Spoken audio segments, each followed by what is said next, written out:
नमो भगवते वासुदेवाय। ओम नमो भगवते वासुदेवाय।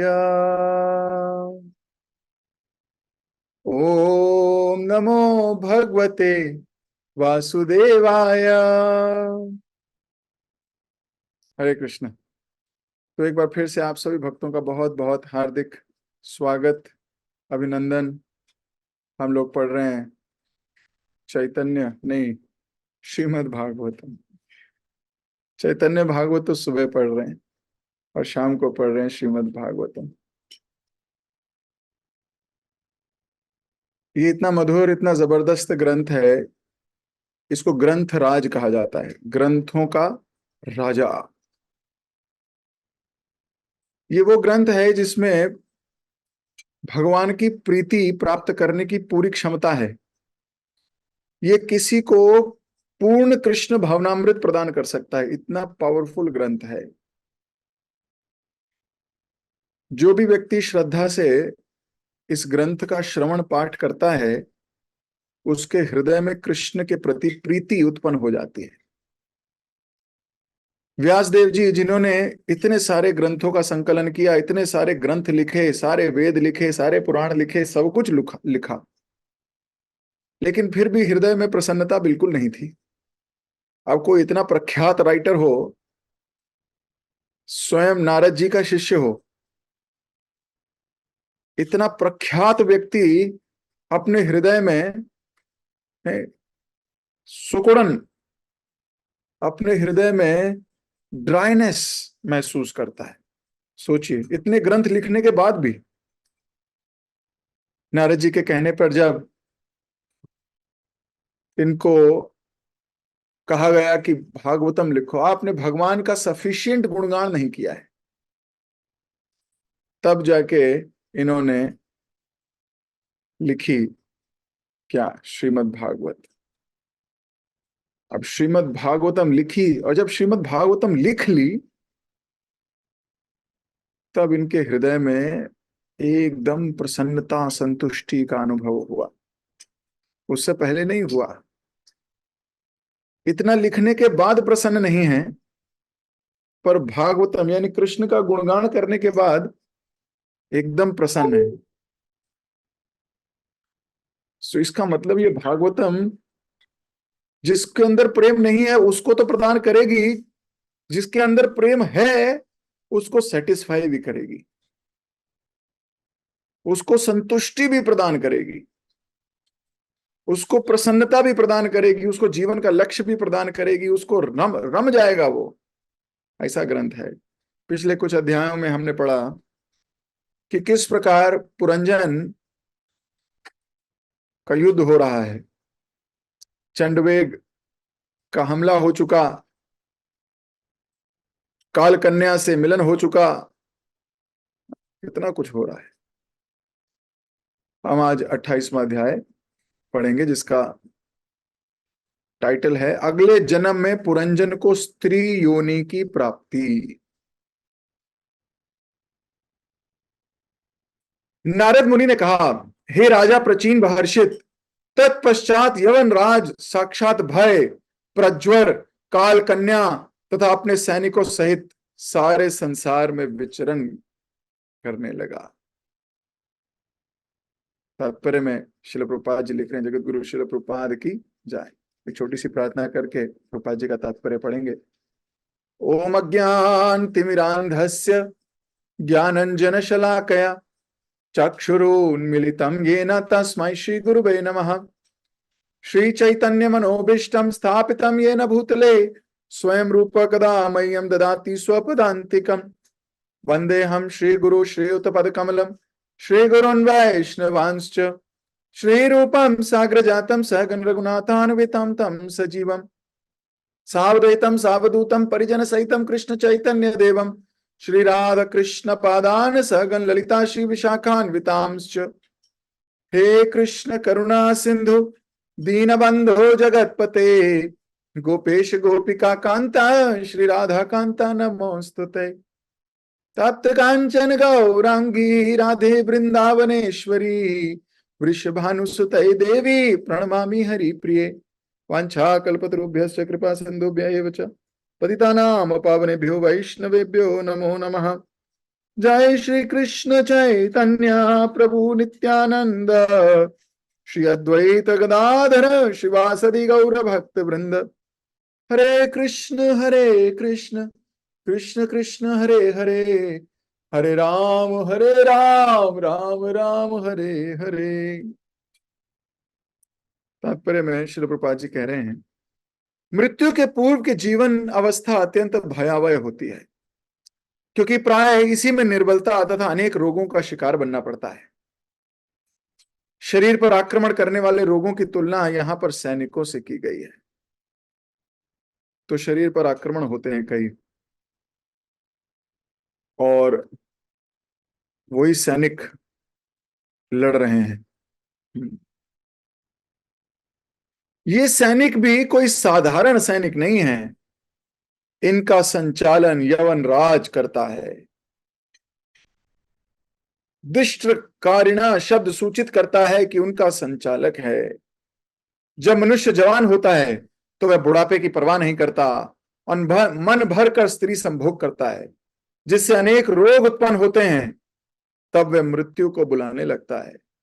जो मनुष्य युवा अवस्था में जितना ही स्त्री संभोग करता है, वह बुढ़ापे में उतना ही कष्ट पाता है। एक बार इन भयानक सैनिकों ने पुरंजन नगरी पर बड़े वेग से आक्रमण कर दिया। यद्यपि यह नगरी भोग की सारी सामग्री से परिपूर्ण थी, किंतु इसकी रखवाली एक बूढ़ा सर्प कर रहा था। धीरे धीरे काल कन्या के घातक सैनिकों की सहायता से पुरंजन की नगरी के समस्त वासियों पर आक्रमण कर दिया और उन्हें सभी प्रकार से निकम्मा बना दिया।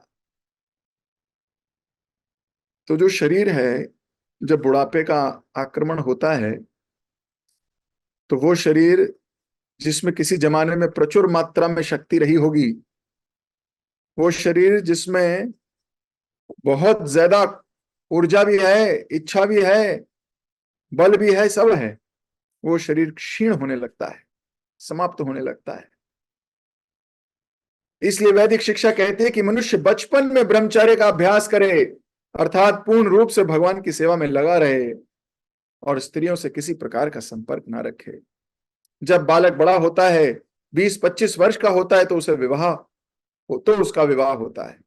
तो 20-25 वर्ष तक उसको सेटल रहना चाहिए, उसके बाद उसका विवाह होना चाहिए। समय से विवाह होने पर तुरंत ही उसके स्वस्थ तथा हुष्ट पुष्ट बच्चे उत्पन्न होते हैं। इस समय लड़कियों की संख्या बढ़ रही है, क्योंकि तरुण लोग संभोग के मामले में निर्बल हैं। पुत्र तभी उत्पन्न हो सकता है जब पुरुष का वीर्य स्त्री से प्रबल हो, और यदि स्त्री प्रबल हुई तो लड़की उत्पन्न होती है। अतः यदि कोई विवाह के बाद पुत्र की उत्पत्ति चाहता है तो उसे ब्रह्मचर्य का पालन करना चाहिए। 50 वर्ष की आयु प्राप्त होते ही मनुष्य को गृहस्थ जीवन का परित्याग कर देना चाहिए। उस समय तक पुत्र का बड़ा हो जाना चाहिए, जिसे परिवार का सारा उत्तरदायित्व उसे सौंपा जा सके। तब पति पत्नी को विरक्त जीवन बिताने के लिए दूर दूर तीर्थ स्थलों की यात्रा करनी चाहिए।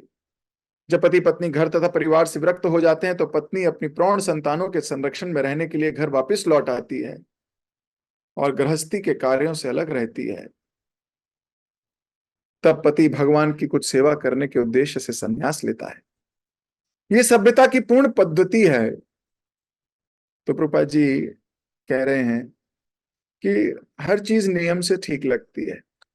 0 से 25 साल तक ब्रह्मचारी, 25 से 50 साल तक गृहस्थ, 50 से 75 साल तक वानप्रस्थ, और 75 से आगे फिर संन्यास इत्यादि। कलयुग में अगर कोई व्यक्ति कृष्ण नाम ले रहा है और उसका जीवन भगवान पे समर्पित है, तो उसे ग्रस्त होते हुए भी सन्यासी ही समझना चाहिए। ऐसा भी प्रभुपाद जी लिखते हैं कि जरूरी नहीं है कि उसको सन्यास की श्रेणी तक पहुंचना ही होगा। हर व्यक्ति सन्यासी नहीं हो सकता। हमारे इस्कॉन में अभी 120 सन्यासी हैं, 120 गुरु हैं। और शिष्य कितने लाखों हैं। तो क्या वो लाखों शिष्य भगवत धाम नहीं जाएंगे? बिल्कुल जाएंगे।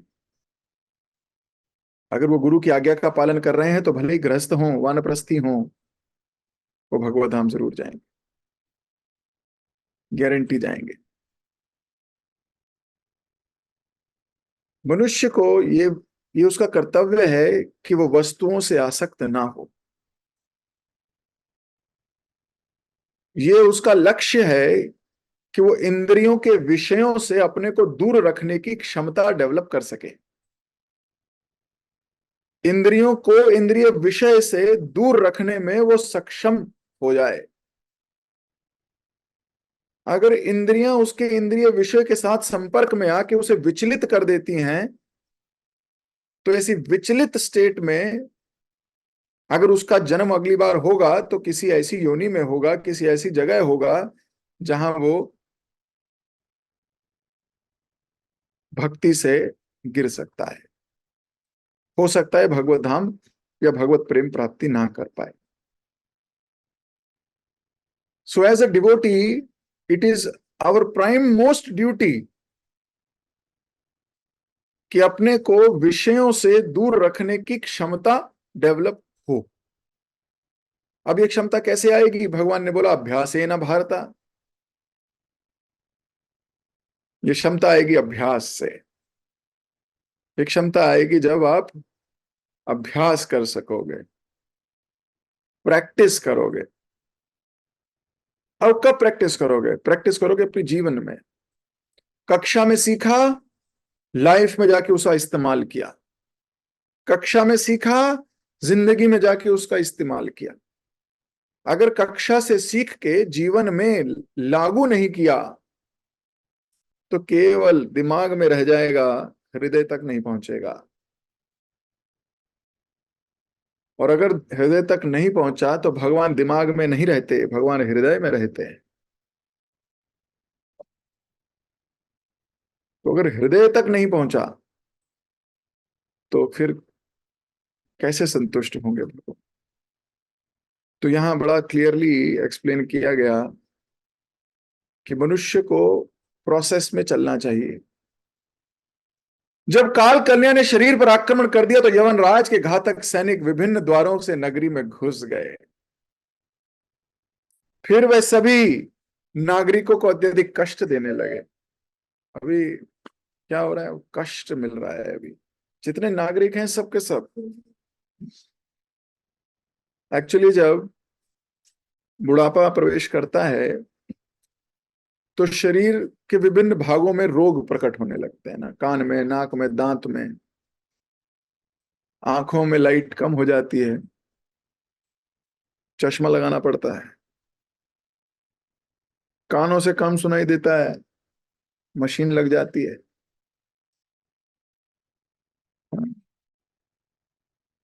सूंघने की क्षमता कम हो जाती है,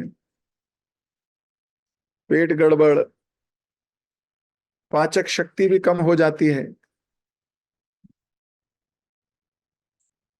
तो ये जो बुढ़ापा है, जो जो बुढ़ापा जब प्रवेश करता है जीवन में तो अनेक अनेक प्रकार के रोग प्रकट कर देता है।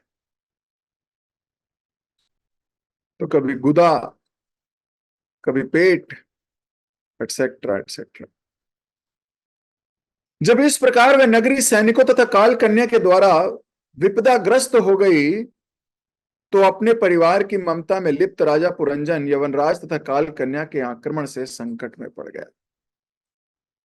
अब उसको संकट घेर चुका। मृत्यु उससे आंख में आंख मिला के देख रही है। शरीर निर्बल है, it has no power to fight, and with whom he can fight? He cannot fight. Nobody can fight with मृत्यु। और बुढ़ापा उसकी शक्ति को और क्षीण कर चुका है। सो ही इज नथिंग बट एक लाचार व्यक्ति। तो पुरंजन जो इतना मनोरंजन कर रहा था, इतना आनंद ले रहा था, इतना भोग ले रहा था, इतना भोग कर रहा था उस नगरी में, आज उसी के कारण वो कष्ट में है। आगे लिख रहे हैं व्यासदेव जी, ध्यान से पढ़िए। काल कन्या द्वारा आलिंगन किए जाने से धीरे धीरे राजा पुरंजन का सारा शारीरिक सौंदर्य जाता रहा। अत्यधिक विषय आसक्त होने से उसकी बुद्धि भ्रष्ट हो गई, उसका सारा ऐश्वर्य नष्ट हो गया। सभी कुछ खो जाने पर गंधर्वों तथा यवनों ने उसे बलपूर्वक जीत लिया। So this is another very important point. अत्यधिक विषय आसक्त होने से बुद्धि भ्रष्ट हो जाती है। भगवान गीता में बोलते हैं, ध्यायतो विषयान पुंसान संगसतेषुपजायते संगात संजायते कामात कामात क्रोध भी जायते क्रोधात भवति सम्मोह सम्मोह स्मृति विभ्रंश स्मृति विभ्रंश बुद्धिनाशत बुद्धिनाशत प्रणश्यति। जब व्यक्ति कंटेम्पलेट करता है, कंटेम्पलेट मीन्स थिंकिंग। किस चीज की thinking? Objects that will give him happiness.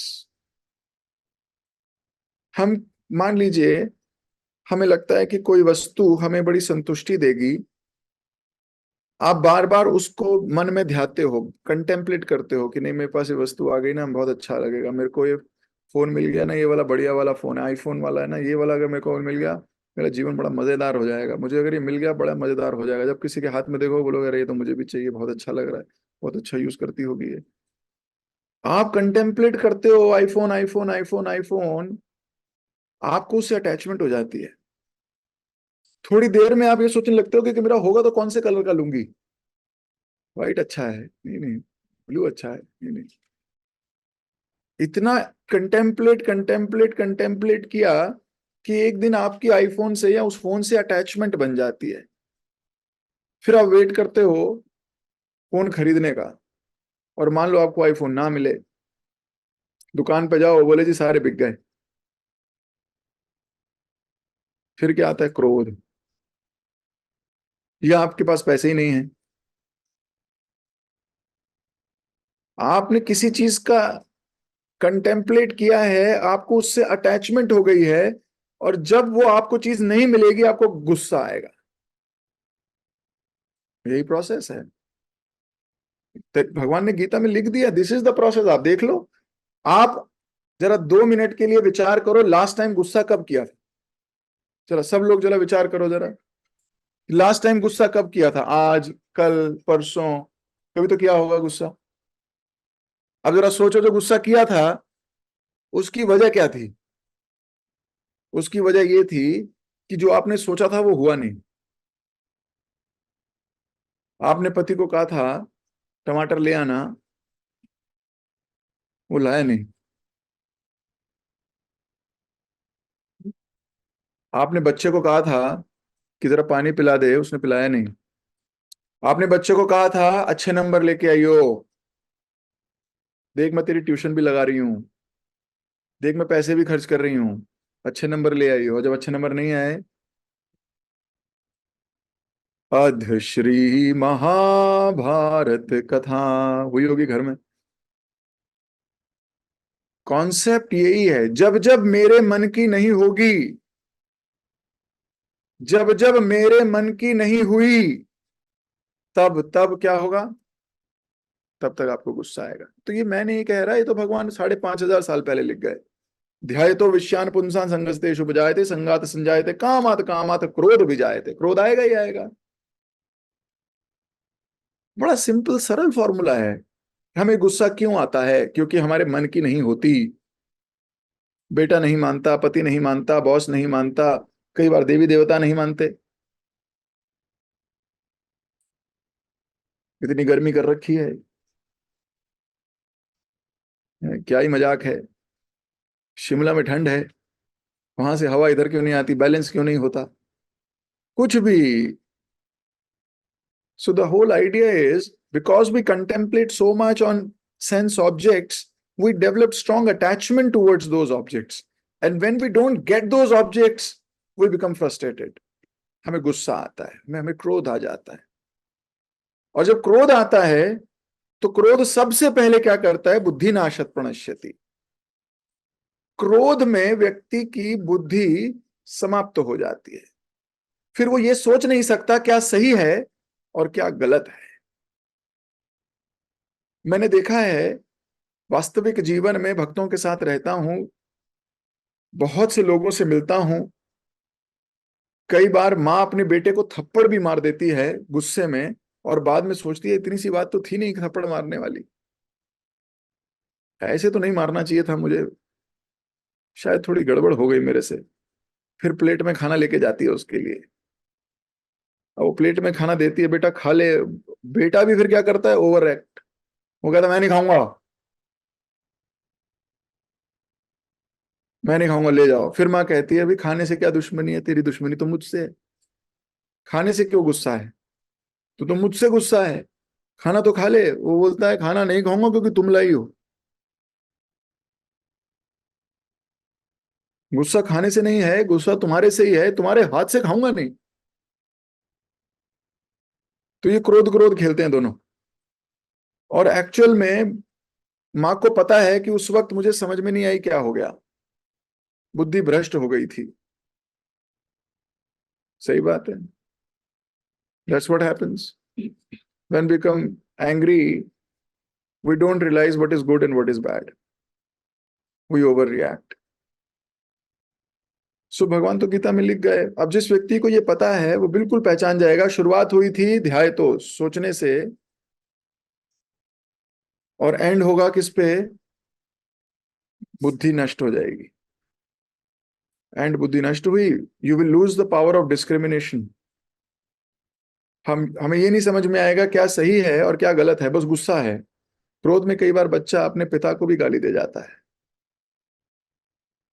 वो अपने पिता से भी युद्ध कर लेता है क्रोध में, गुस्से में। He doesn't know. सो यहां भागवतम भी कह रही है अत्यधिक विषय आसक्त होने से बुद्धि भ्रष्ट हो जाती है। तो बुद्धि भ्रष्ट हो गई, गंधर्व जीत गए उसको। तब राजा पुरंजन ने देखा कि उसकी सारी नगरी अस्त व्यस्त हो गई थी। उसके पुत्र पौत्र नौकर मंत्री सभी क्रमशः उसके विरोधी बनते गए। उसने यह भी देखा कि उसकी पत्नी स्नेह शून्य एवं अन्य मनस्क हो गई थी। जब राजा पुरंजन ने देखा कि उसके परिवार के समस्त प्राणी, उसके संबंधी, अनुचर, दास, मंत्री तथा अन्य सभी उसके विरुद्ध हो गए हैं, तो वह अत्यंत चिंतित हुआ। किंतु उसे इस स्थिति से छूटने का कोई उपाय नहीं दिखाई दिया, क्योंकि वह काल कन्या द्वारा बुरी तरह परास्त कर दिया गया था। काल कन्या ने समस्त वृद्ध अवस्था हो गई है, निर्बल हो गया है, खत्म। जब मनुष्य बूढ़ा हो जाता है ना, तो उसके बच्चे, नौकर, मंत्रीगण उसकी कोई परवाह नहीं करते, उसकी कोई परवाह नहीं रह जाती। वो अपनी परवाह करवाता रह जाता है पर उसकी परवाह होती नहीं। काल कन्या के प्रभाव से विषय भोग की सारी वस्तुएं बासी पड़ गई थी। अपनी काम इच्छाओं के बने रहने के कारण राजा अत्यंत दीन बन चुका था। उसे अपने जीवन लक्ष्य का भी पता न था। वह अब भी अपनी पत्नी तथा बच्चों के प्रति अत्यंत आसक्त था और उनके पालन के संबंध में चिंतित था। ये आजकल की सभ्यता है, हाँ?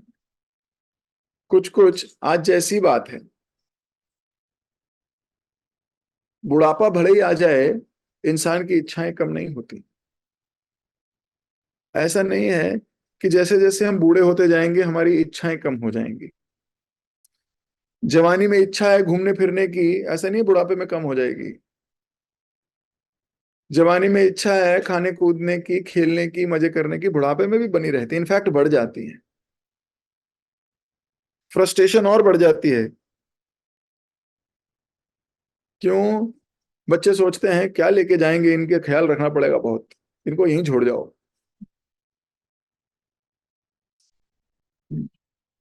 इनको यहीं रहने दो।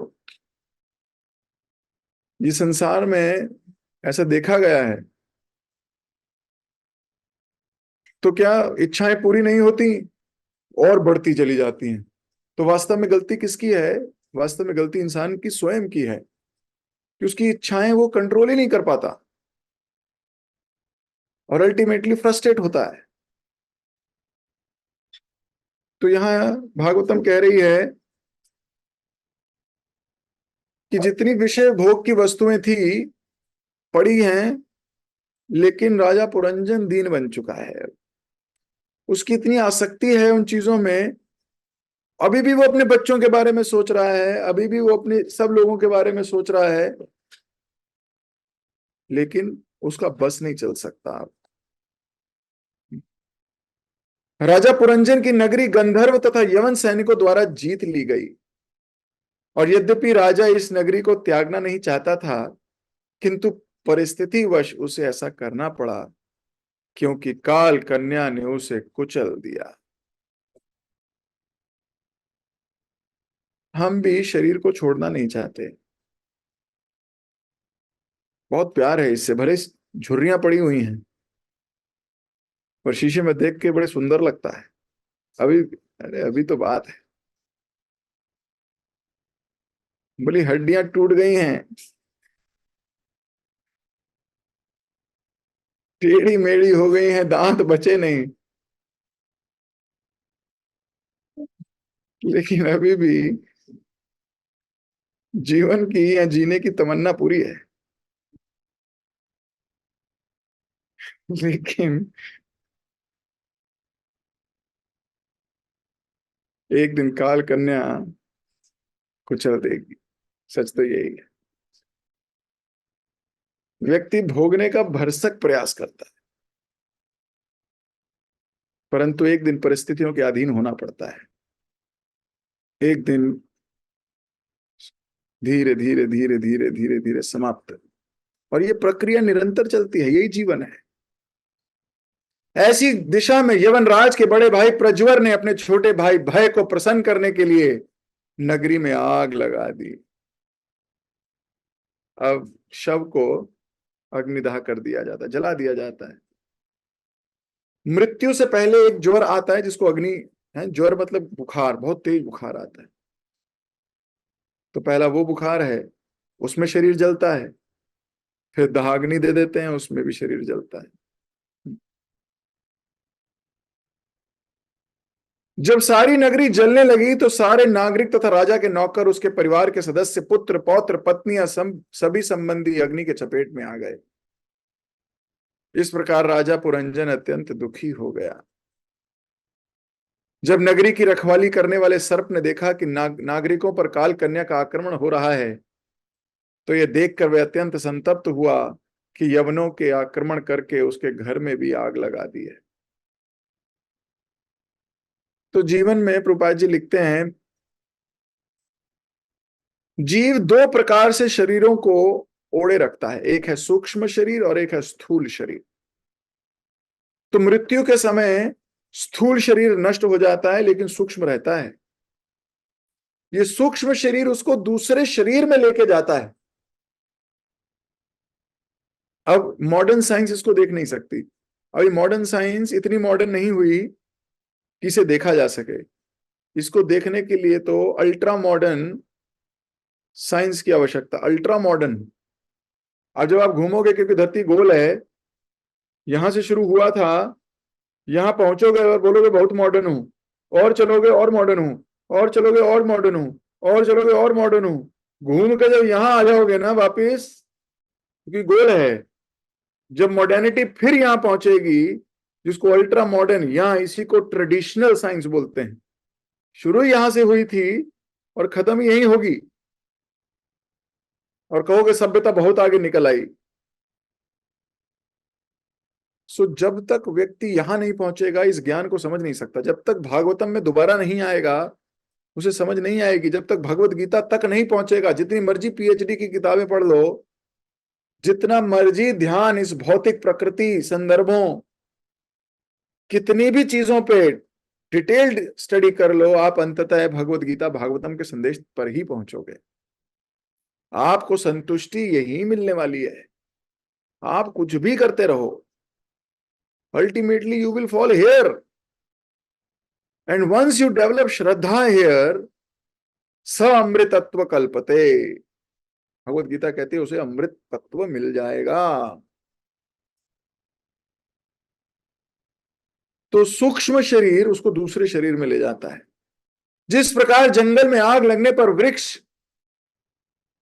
के कोटर में रहने वाला सांप उस वृक्ष को छोड़ना चाहता है, उसी प्रकार नगरी अधीक्षक सर्प भी अग्नि के प्रचंड ताप के कारण नगरी छोड़ने का इच्छुक हो उठा। अभी वो सांप कह रहे हैं मुझे भी छोड़ दो, अब मुझे जाना है, आग लग गई भाई।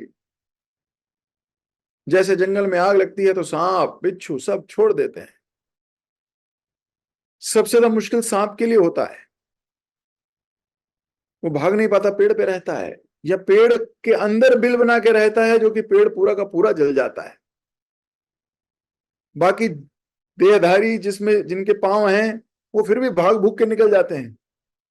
यहां बचता है चूहा, क्योंकि वो लकड़ी में सुराख करके नहीं रहता, जमीन में सुराख करके रहता है, वो फिर भी बच जाता है।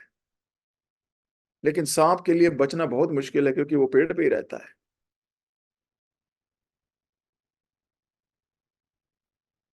तो उस सांप को छोड़ना मुश्किल हो गया।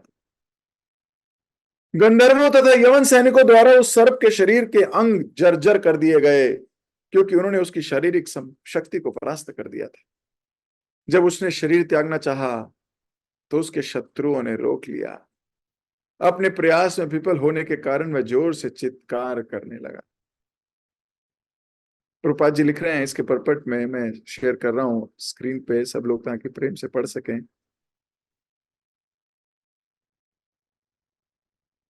जीवन की अंतिम अवस्था में रोग के प्रभाव से शरीर के विभिन्न द्वार अवरुद्ध हो जाते हैं, जिसका कारण है कफ, पित्त और वात का असंतुलन। इससे जीव अपने कष्ट को व्यक्त नहीं कर पाता, और उसके चारों ओर खड़े रहने वाले संबंधी मरण आसन मनुष्य से घुर घुर की आवाज सुनते हैं। राजा कुलशेखर ने अपने मुकुंद माला स्तोत्र में कहा है, हे कृष्ण मुझे जल्दी मृत्यु दो, जिससे मेरा मन रूपी हंस आपके चरण कमलों की नाल से घिर जाए। अन्यथा मेरी अंतिम श्वास के समय जब मेरा गला रुद्ध हो जाएगा तो मैं आपके विषय में कैसे सोच पाऊंगा। हंस को पानी के भीतर डुबकी मारने तथा कमल नालों से घिरे रहने में बड़ा आनंद आता है। यह फंसना एक प्रकार का विलास है। यदि हम स्वस्थ रहते हुए भगवान के चरण कमलों का चिंतन करते हुए मरते हैं तो यह परम सौभाग्य है। बुढ़ापे में मृत्यु के समय गला कभी कभी कफ से संध जाता है, हवा से अवरुद्ध हो जाता है। ऐसी अवस्था में हरे कृष्ण महामंत्र का उच्चारण नहीं हो पाता। इस तरह मनुष्य कृष्ण को भूल जाता है। निस्संदेह जो कृष्ण भक्ति में दृढ़ है वो जीवन की किसी भी अवस्था में, विशेष करके जब उन्हें मृत्यु की सूचना मिल जाती है, कृष्ण को नहीं भूल सकते, क्योंकि वे हरे कृष्ण मंत्र जप करने के अभ्यस्त हो जाते हैं। तो जिस व्यक्ति ने हरे कृष्ण महामंत्र जपने का अभ्यास अच्छे से किया है, वो मृत्यु के समय भी बड़ा चिंता नहीं होती उसको, वो बिंदास होता है। He is happy. Otherwise, normal materialistic people are really in trouble. Normal संसारी लोगों को आप देखोगे, they are serious, they are in serious trouble.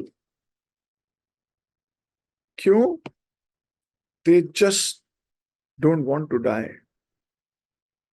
In fact nobody wants to die, but इनमें डिवोटी फिर भी बेटर होता है। वो आगे आने वाले अपने जीवन को देख पाता है।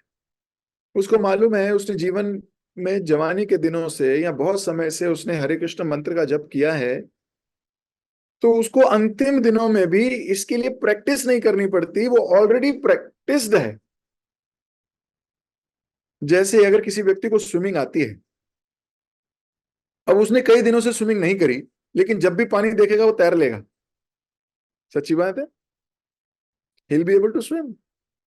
और मान लो मरते वक्त ही किसी को कहा जाए अब तुझे तैरना है, सीख भी ले और तैर भी ले, तो वो कहेगा थोड़े दिन तो देते, मैं थोड़ी प्रैक्टिस कर लेता। सो क्योंकि व्यक्ति को हरे कृष्ण महामंत्र जपने का अभ्यास हो गया होता है, तो वो जीवन के अंतिम क्षणों में भी बड़े प्रेम से भगवान का नाम ले सकता है। ये भगवान की इतनी बड़ी उदारता है कि वो अपने जीव को अंतिम क्षणों में उनकी जिह्वा पर अपने नाम लेने का अधिकार प्रदान कर देते हैं। हर कोई व्यक्ति भगवान का नाम नहीं ले सकता, ले ही नहीं सकता। वो हजार बहाने बना देगा ना लेने के,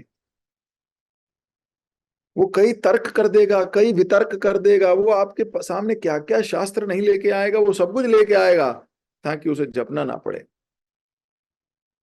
वो कहेगा अरे मन की माला फेलो, मन में करो, ढोंग मत करो, वो बहुत कुछ कहेगा और उसके हिसाब से वो सही होगा। भगवान गीता में बोलते हैं ये बात, बहुनान जन्म नाम अंते ज्ञान वाम माम प्रपद्यते वासुदेवम सर्वमिति स महात्मा सुदुर्लभा। कोई दुर्लभ व्यक्ति ही भगवान का नाम ले पाएगा, बाकी या ले नहीं पाएंगे या लेना चाहेंगे तो अहंकार लेने नहीं देगा या तर्क वितर्क करके वहां से निकलने का प्रयास करेंगे।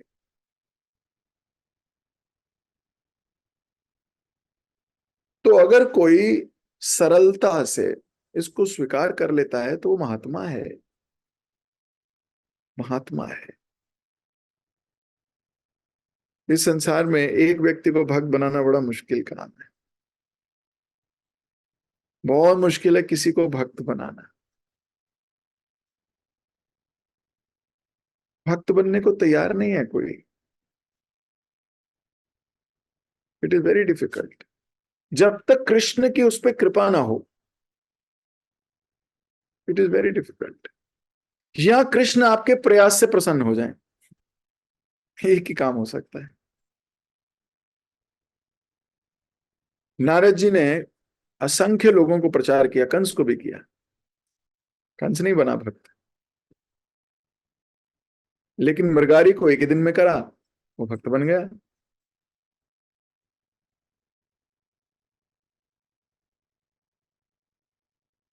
जापे कृपा राम की होई, तापे कृपा करे सब कोई। तो जब भगवान की कृपा हो तभी कोई व्यक्ति भगवान की भक्ति में जुड़ सकता है। अगर कृपा नहीं है तो वो लाख कोशिश करे फिर बिछुड़ जाएगा, फिर प्रयास करेगा बिछुड़ जाएगा। तो ये बड़ा इंपॉर्टेंट पॉइंट है। मृत्यु हर एक को आएगी, लेकिन उससे पहले अभ्यास होना चाहिए हमें। अगर हमें हरे कृष्ण महामंत्र का अभ्यास नहीं है तो हम मिस कर जाएंगे। बड़ा इंपॉर्टेंट है, इसलिए जितनी कोशिश कर सको उतना भगवान का नाम लेना चाहिए। You should be equipped, equipped as in equipped.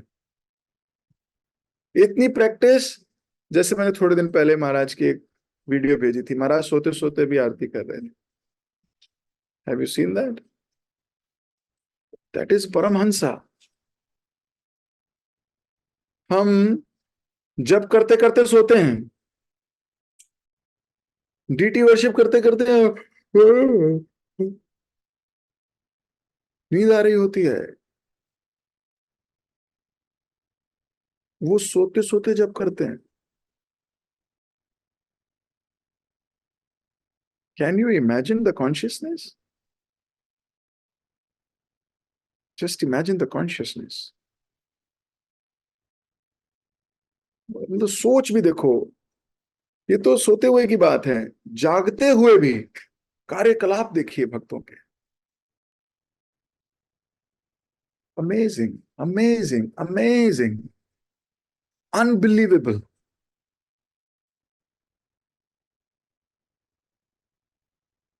तो अगर स्वस्थ रहते हुए भगवान के चरण कमलों के प्रति आसक्ति प्राप्त नहीं करी तो मिस हो जाएगा सब कुछ।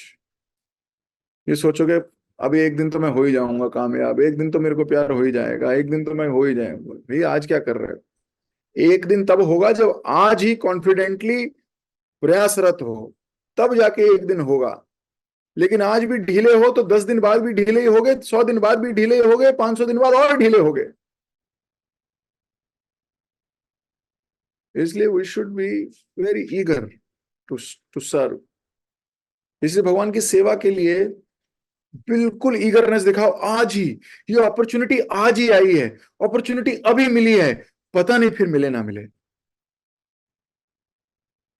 इसलिए जो भी भक्तों को कोई भी सेवा मिलती है, उस सेवा से कृष्ण की प्राप्ति हो सकती है, उसको दोनों हाथों से गले लगा के स्वीकार कर लेना चाहिए। कोई पता नहीं ये सेवा का सौभाग्य फिर मिले ना मिले। तो अपनी वाणी को मैं यहीं दे रहा हूं विराम। आप लोगों से मुलाकात होगी फिर। बहुत गंभीर प्रस्ताव शुरू होने वाला है अभी।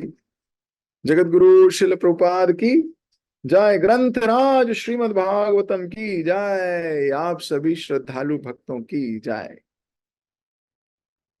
हरे कृष्ण।